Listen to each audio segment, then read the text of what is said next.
نساء کاسیات عاریات مائلات و ممیلات. یہ مسلم شریف کی حدیث کے الفاظ ہیں. نبی اکرم کیا فرماتے ہیں؟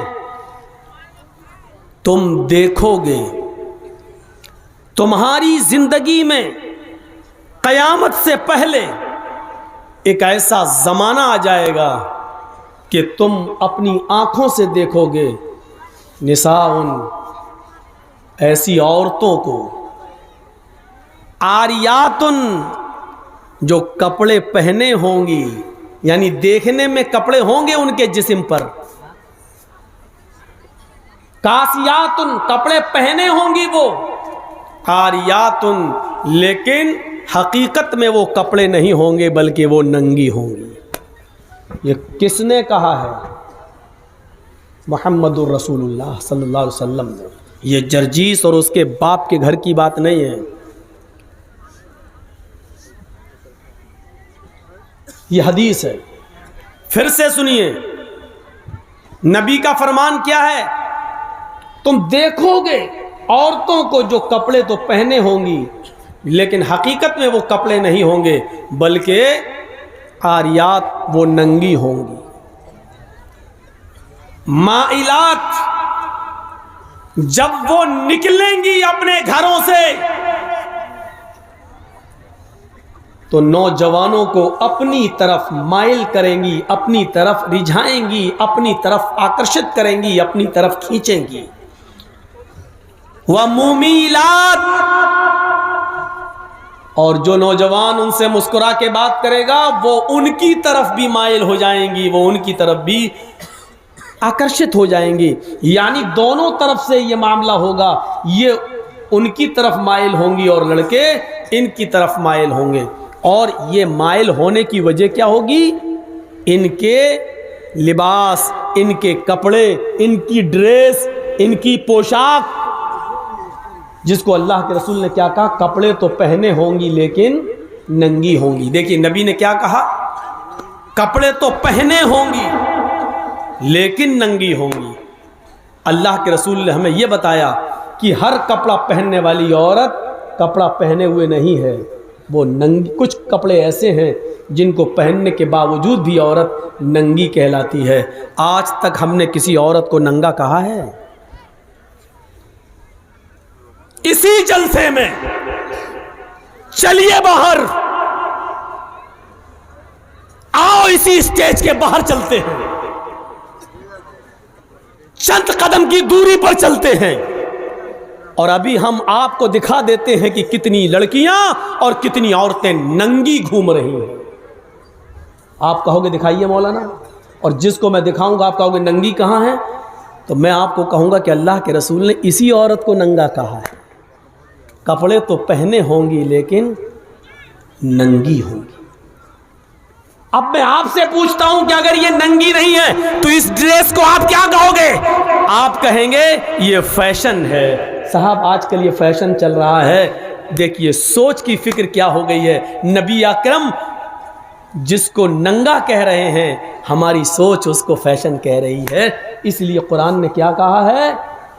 اللہ سے ڈرو اور سوچو. وَلْتَنْظُرْ غور کرو کہ تم نے کل قیامت کے دن کے لیے کیا بھیجا ہے. اپنی سوچ بدلو. جب تک ہم ان لڑکیوں کے ان کپڑوں کو ڈریس کہتے رہیں گے کسی ایک عورت کو آپ نہیں سدھار سکتے ہو، کسی ایک لڑکی کو راہ راست پہ نہیں لا سکتے. جب ہم ان گزرنے والی لڑکیوں کو یہ کہیں گے یہ ننگی لڑکی جا رہی ہے، بے حیا جا رہی ہے، بے شرم جا رہی ہے، جب آپ اپنی سوچ کو نبی کی حدیث کے مطابق ڈھالیں گے تب آپ اپنے سماج اور اپنے معاشرے کے اندر کچھ اصلاحی قدم اٹھا سکتے ہیں. نہیں صاحب ہم کیسے کہتے ہیں اس میں تو پردھان کی لڑکی ہے، اس میں تو سرپنچ کی لڑکی ہے، اس میں تو ایم ایل اے کی بیٹی ہے، اس میں تو ایم پی کی بیٹی ہے. یہی تو میں 20 سال سے سناتے آ رہا ہوں کہ جو جتنا امیر باپ ہے، میں آپ کو ایک پہچان بتا رہا ہوں، آپ آپ کو کہ جس لڑکی کے جسم پر جتنا کم کپڑا آپ کو دکھائی دے، جو جتنے شارٹ کپڑے پہنے ہوئے آپ کو مارکیٹ میں اور بازاروں میں دکھائی دے، سمجھ لینا یہ اتنے ہی امیر باپ کی بیٹی جا رہی ہے۔ یہ پہچان ہے، یہ پہچان ہے۔ وہ باپ میری نظر میں بخیل و کنجوس باپ ہے جو اپنی بیٹی کو 5 میٹر کا کپڑا بھی پورا لا کر نہ دے سکے، بخیل ہے، کنجوس ہے، اور وہ اپنی بیٹی کا سوداگر ہے۔ اللہ کے رسول نے ایسے باپ کو دیوس کہا ہے، اور دیوس کا معنی جانتے ہو؟ سنو، اس غصے کی وجہ آپ خود ہیں، ہم نہیں ہیں۔ اور مجھے یہ غصہ آج کیوں آ رہا ہے یہ سب آپ بھی سمجھ رہے ہوں گے۔ غصہ زندوں کو آتا ہے، مردوں کو نہیں آتا ہے۔ زندوں پر کو غصہ آتا ہے، مردوں کو نہیں۔ آپ کو غصہ آنا چاہیے، جائز بات پہ آنا چاہیے۔ اللہ کے رسول کو بھی غصہ آتا تھا، اور اتنا آتا تھا کہ آپ کی غصے میں آنکھیں لال ہو جاتی تھی، اور ایسا لگتا تھا جیسے کسی نے انار کا جوس، انار کا رسا نبی اکرم کی آنکھوں میں ڈال دیا۔ لوگ کہتے غصہ حرام ہے، ناجائز غصہ حرام ہے، جائز بات پر آپ غصہ کر سکتے ہیں۔ آپ کی بیٹی بے پردہ گھوم رہی ہے، آپ غصہ کیجیے، آپ کو کون روک رہا ہے؟ آپ کی بیوی بے پردہ گھوم رہی ہے، آپ غصہ کیجیے، آپ کو کون روک رہا ہے؟ آپ کا 10 سال سے بڑا بیٹا اگر مسجد میں اذان کی آواز سن کر نماز پڑھنے نہیں جاتا، آپ اس کو ماریے اور اس پر غصہ ہوئیے، یہ غصہ جائز ہے، اور غصہ زندوں کو آتا ہے، مردوں کو نہیں۔ ایسے مولوی بہت ملیں گے جو کہیں گے غصہ حرام ہے۔ بھئی تیرے باپ کا فتویٰ ہے غصہ حرام ہے؟ کہاں سے لایا تو؟ کس حدیث میں آیا؟ اگر غصہ حرام ہوتا تو حضرت عمر کو کبھی غصہ نہ آتا، نبی اکرم کو کبھی غصہ نہیں آتا۔ ہاں یہ کہیے کہ ناجائز غصہ حرام ہے۔ غصہ قوموں کی تبدیلی کا ذریعہ بنتا ہے، غصہ بیوی کی اصلاح کا ذریعہ بنتا ہے، غصہ اپنی اولاد کو سدھارنے کا اور راستے پہ لانے کا ذریعہ بنتا ہے۔ ایک باپ اپنی اولاد پر جائز غصہ کرنا چھوڑ دیا، اس لیے اولاد بگڑ رہی ہے۔ ایک شوہر اپنی بیوی پر جائز غصہ کرنا چھوڑ دیا، اس لیے بیوی بگڑ رہی ہے۔ ایک بھائی اپنی بہن پر جائز غصہ کرنا چھوڑ دیا، اس لیے بہنیں آج آوارہ گھوم رہی ہیں۔ جائز غصہ کیجئے، جائز غصوں سے اصلاح ہوتی ہے۔ سوچ بدلیے، اپنی سوچ۔ یا ایھا الذین آمنوا اتقوا اللہ یا ایھا الذین آمنوا اتقوا اللہ ولتنظر نفس ما قدمت لغد۔ اے ایمانوں والو تم اللہ سے ڈرو، یعنی جو اللہ سے جتنا زیادہ ڈرے گا وہ اس دنیا میں اتنا ہی زیادہ گناہوں سے بچ کر چلے گا، اور جتنا انسان گناہوں سے بچ کر چلے گا آخرت کے اندر اتنی ہی اس کی نیکیاں بڑھیں گی اور وہ جنت کا مستحق ہوگا۔ اس لیے فرمایا اللہ سے ڈرو، اور ہر انسان کو غور کرنا چاہیے کہ کل قیامت کے دن کے لیے اس نے کون سی تیاری کر رکھی ہے، کون سی تیاری قیامت سے جوڑا ہے۔ ہمیں اس دنیا میں ہمیشہ نہیں رہنا ہے۔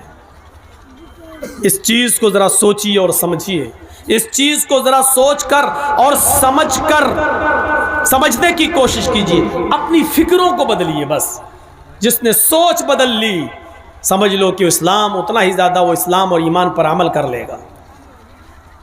ہماری سوچ کیا ہے؟ دیکھیے، مولانا جرجیت صاحب کے ساتھ اگر ہم ایک سیلفی لے لیں گے تو بہت اچھا ہوگا۔ اس کا بینیفٹ کیا ملے گا؟ سوچ دیکھیے، سوچ بینیفٹ یہ ہوگا کہ ہم اس کو شیئر کریں گے، ہم اس کو اپنے دوستوں کو بھیجیں گے۔ 2 مقصد، پہلا مقصد ہمارے دوست کو ہم یہ بتائیں گے کہ دیکھیے جرجیت صاحب سے میری ملاقات ہو گئی ہے۔ دوسری، کسی کی دکان پہ بیٹھے اس نے اپنی دکان کے ساتھ میرا فوٹو کھینچ لیا، اب اس کو شیئر، جرجیت صاحب میری دکان پر آئے تھے۔ یہ ہماری سوچ ہے کہ کوئی بڑی چیز نہیں ہے سیلفی۔ سوچ کیا ہے؟ ویڈیو بن رہی ہے، موبائل آ رہی ہے، یوٹیوب پہ آ رہی ہیں، تقریریں بن رہی ہیں، کیمرے والے آ رہے ہیں، تو ہم نے اگر سیلفی لے لی، تصویر لے لی، تو اس میں برائی کیا ہے؟ یہ سوچ ہے ہماری۔ لیکن حدیث کیا کہتی ہے؟ اس حدیث کے مطابق اپنی سوچ کو ڈھالیے۔ بہت گیت سن لیا آپ نے، عورتوں نے بڑی فرمائش کی کہ گیت پڑھیے. ایسی چیزیں تو عورتوں کو پسند ہیں، وہ سن لی. جو ہم بتا رہے ہیں وہ پسند کہاں ہے؟ مولوی تو ہمارے کپڑوں پہ پابندی لگا رہا ہے، کل ہماری سینڈل پہ پابندی لگا دے گا، پرسوں ہماری فیئر اینڈ لولی اور پونڈز پہ پابندی لگا دے گا. یہ چیزیں کہاں پسند ہیں؟ اب سنیے، یہ ہماری سوچ ہے کہ سیلفی لینے میں حرج کیا ہے، لیکن حدیث کیا کہتی ہے سنیے. ان اشد الناس عذابا یوم القیامت المصورون، قیامت کے دن سب سے زیادہ سخت عذاب اس کو دیا جائے گا جو دنیا میں تصویریں بنائے گا. دیکھیں آپ، حدیث نے کلیئر کر دیا. ان اشد الناس عذابا یوم القیامت المصورون، قیامت کے دن سب سے زیادہ سخت عذاب، سب سے زیادہ ہارڈ عذاب اس کو دیا جائے گا جو دنیا میں تصویریں بنائے گا.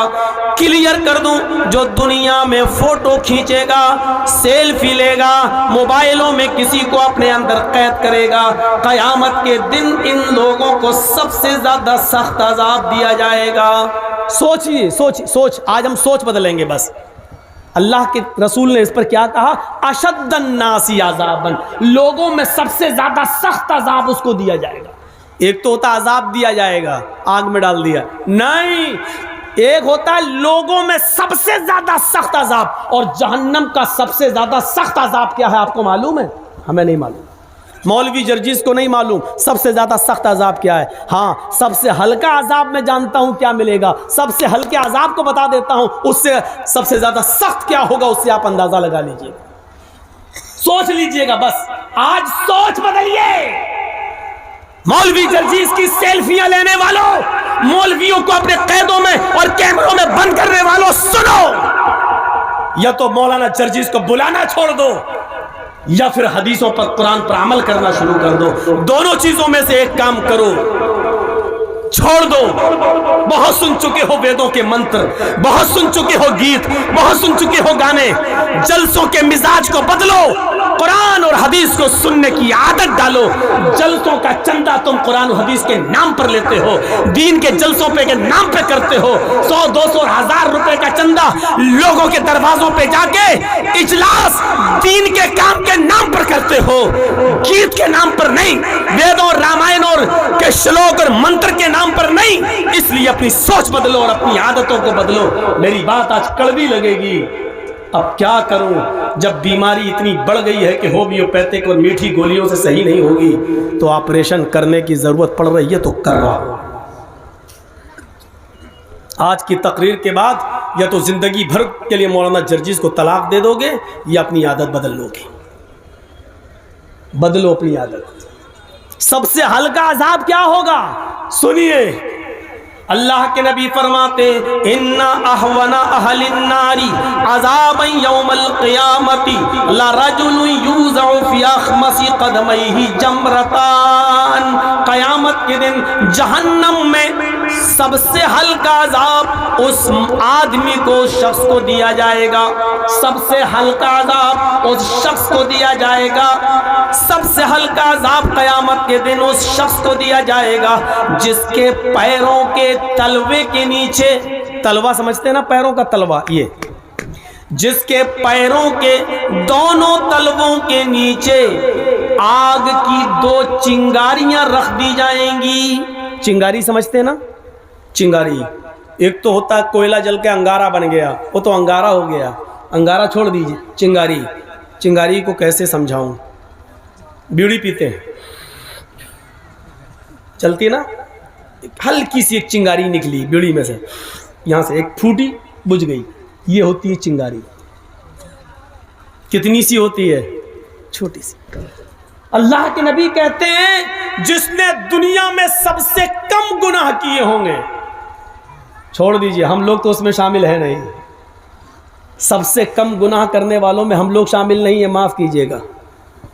ہم لوگوں نے کتنے گناہ کیے پتہ نہیں. قیامت کے دن سب سے ہلکا عذاب اس کو دیا جائے گا جس نے دنیا میں سب سے کم گناہ کیے ہوں گے. کوئی تو ہوگا اللہ کا بندہ جس نے کم گناہ کیے ہوں گے، سب سے ہلکا عذاب اس کو دیا جائے گا. اور اس کو سب سے ہلکا عذاب دیا جائے گا تو کون سا عذاب ہوگا؟ لرجل یوضع فی اخمصی قدمیہ جمرتان، اس کے پیروں کے دونوں تلووں کے نیچے آگ کی 2 چنگاری رکھ دی جائیں گی، ہلکی ہلکی سی 2 چنگاری، صرف 2 چنگاری اس کے دونوں پیروں کے نیچے رکھ دی جائیں گی، ایک ادھر ایک ادھر۔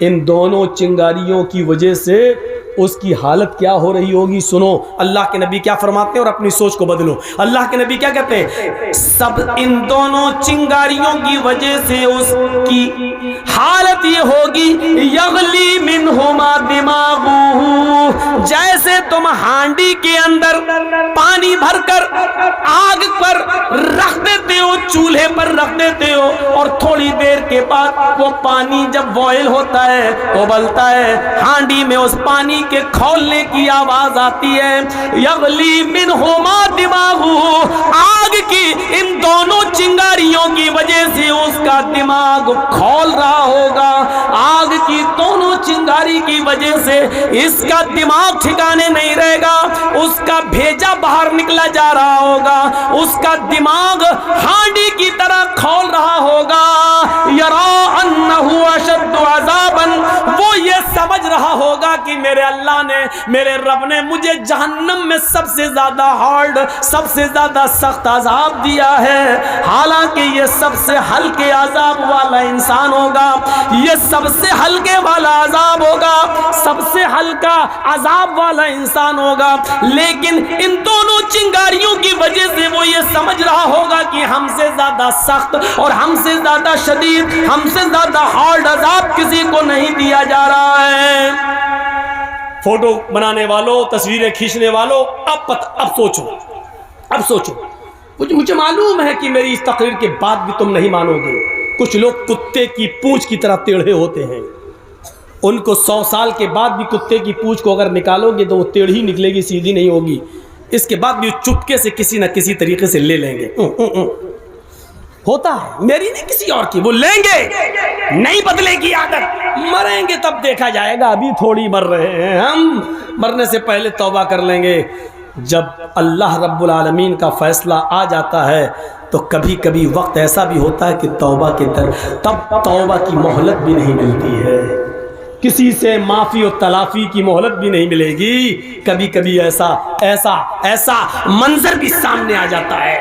میرے پیارے ساتھیوں، غور کیجئے، اس منظر کو دیکھیے، سوچ بدلیے اپنی، سب سے ہلکا عذاب اس کو دیا جائے گا جس کے پیروں کے تلوے کے نیچے 2 آگ کی چنگاریاں رکھ دی جائیں گی۔ جب سب سے ہلکا عذاب ہی ہوگا تو تصویر بنانے والوں کو سب سے زیادہ سخت عذاب دیا جائے گا، تو سب سے زیادہ سخت عذاب کیا ہوگا؟ ان اشد الناس عذابا یوم القیامت المصورون، قیامت کے دن سب سے زیادہ سخت عذاب ان کو دیا جائے گا جو دنیا میں تصویریں بنائیں گے، جو دنیا میں فوٹو کھینچیں گے، جو دنیا میں اپنے موبائل میں کسی کو قید کریں گے۔ سوچو تم اللہ رب العالمین کی ایک تخلیق، اللہ نے انسان کو جاندار کو پیدا کیا، تم اس کو اپنے کیمروں میں بند کر رہے ہو جبکہ تم اس کے اندر روح نہیں ڈال سکتے ہو۔ قیامت کے دن اللہ تمہارے ان کیمروں کو تمہارے سامنے پیش کر دے گا، تم نے جن چیزوں کو کھینچا ہے وہ پیش کر دے گا،